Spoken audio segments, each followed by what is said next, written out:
Halo guys, balik lagi bersama gue di Gensa Production. Dan kali ini gue akan podcast tapi horor. Dan sebelum mulai video silahkan like, comment, subscribe, dan follow Instagram gue di bagian _62.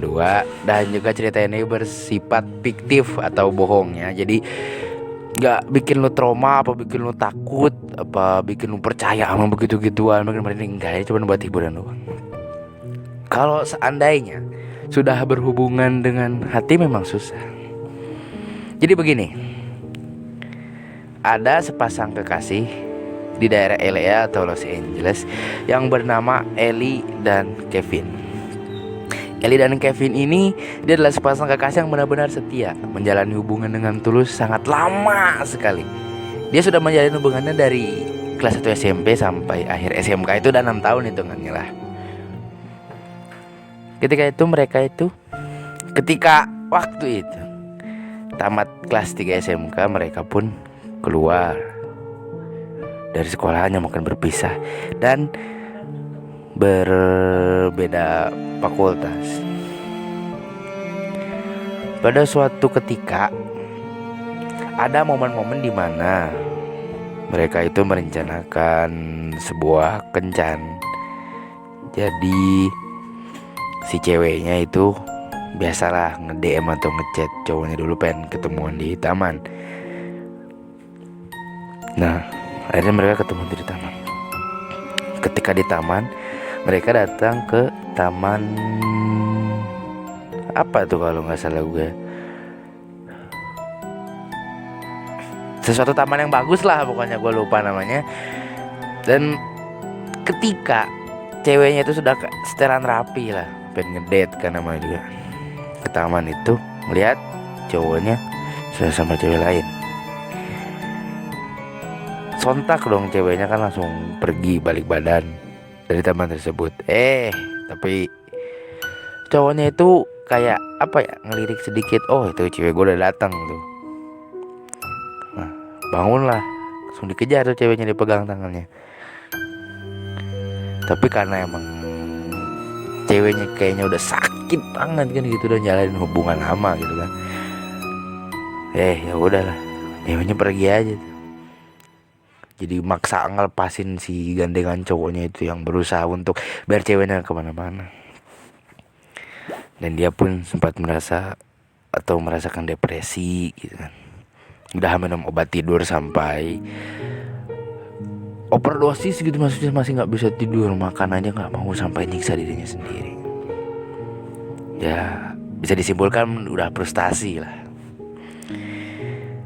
Dia pun berpikir sambil melamun, hidup gua kok begini-gini amat, punya cinta sejati tapi disia-siakan di ujungnya. Tiba-tiba dia menemukan tali tambang dan mengunci WC-nya. Mungkin pikirannya juga sudah kosong dan hatinya sudah rusak, sudah hampa. Dan dia pun memaksa menggantung lehernya sampai terlihat sudah mukanya itu sudah pucat dan lidahnya terjulur keluar, matanya pun jadi kayak blow gitu. Sudah pucat di WC dan dinyatakan sudah meninggal gitu.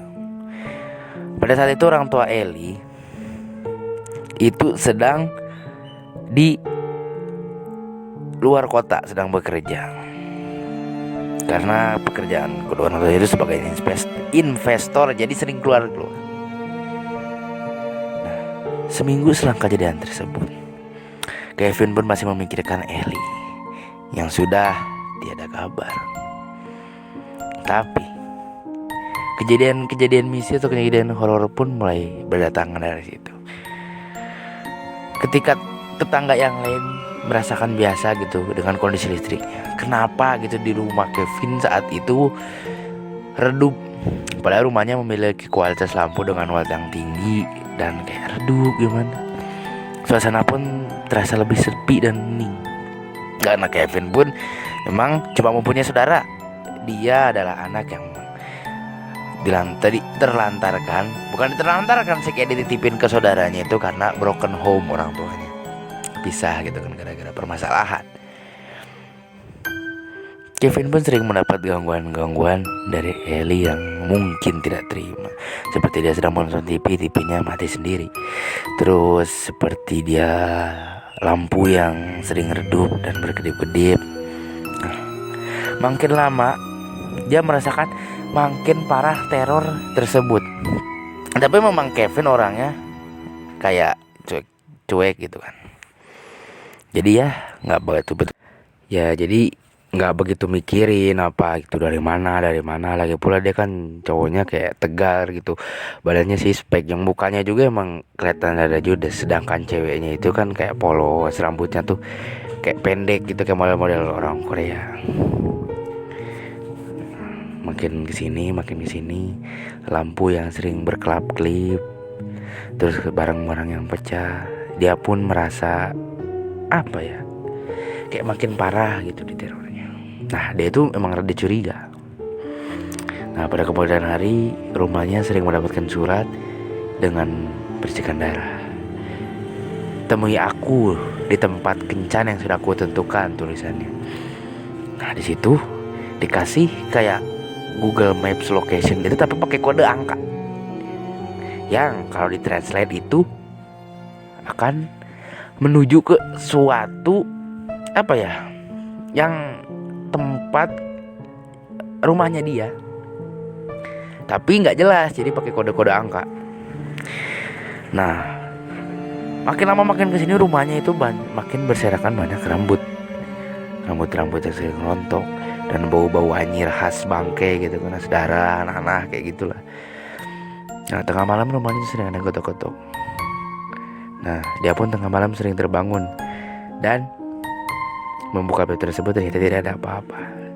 Dan surat yang berisi percikan darah tersebut, yang banyak cepretan darahnya itu makin sering datang ke rumah dengan pesan yang sama. Makin kesini dia pun juga merasa stres. Seberani-beraninya orang pasti kalau terus-terusan diteror udah pasti ada gak pusingnya dong. Gak pusing nih selalu diteror.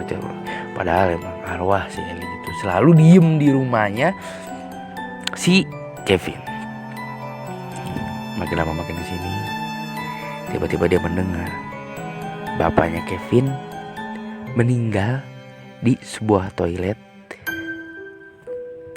akibat di situ tidak jelas. Dan karena Kevin juga tidak mempedulikan, karena dia lebih dekat dengan ibunya. Ibunya meninggal juga. Selang berapa minggu kemudian ibunya meninggal juga karena tabrakan kecelakaan. Dia pun udah pusing banget dong, depresi banget ya. Dia pun lebih sering melamun gitu kan. Entah kenapa rumahnya itu ketika dia habis melamun gitu kan, dia pengen holiday. Suatu hari dia tuh jalan-jalan ke pantai yang ada di daerah LA. Bakal ke tempat-tempat hiburan, dia tuh ke rumah, pulang-pulang malam gak sadar dengan kondisi mabuk kan. Dia tuh udah gak jelas ngeliat rumah. Ketika dia buka rumah, oh ternyata semua rumahnya emang benar-benar udah berantakan. Itu kayak kapal pecah, bangku udah terbalik, TV-nya udah retak-retak. Dan kemudian banyak kayak ciprakan bercak kaki darah, dan ada tali tambang, yang tambangnya nggak wajar, emang tambangnya tuh memang benar-benar panjang banget.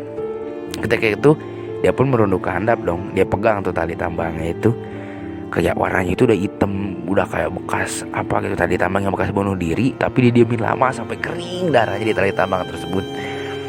Dia ikutin dong tali tambang itu mengarah kemana, dan ternyata ngarahnya ke toilet dia. Dia pas ke dalam,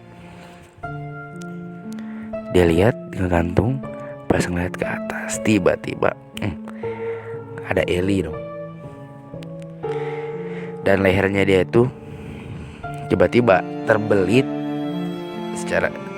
jadi langsung terbelit gitu sama tambangnya itu, dan diangkat, mukanya berhadapan dengan Eli. Jadi mukanya Eli itu terbalik dari atas ke bawah, muka dia kayak berdiri biasa gitu, tapi mukanya Eli terbalik dengan kondisi muka yang emang kayak ya gimana lah kalau orang habis gantung diri, kayak melihat motor.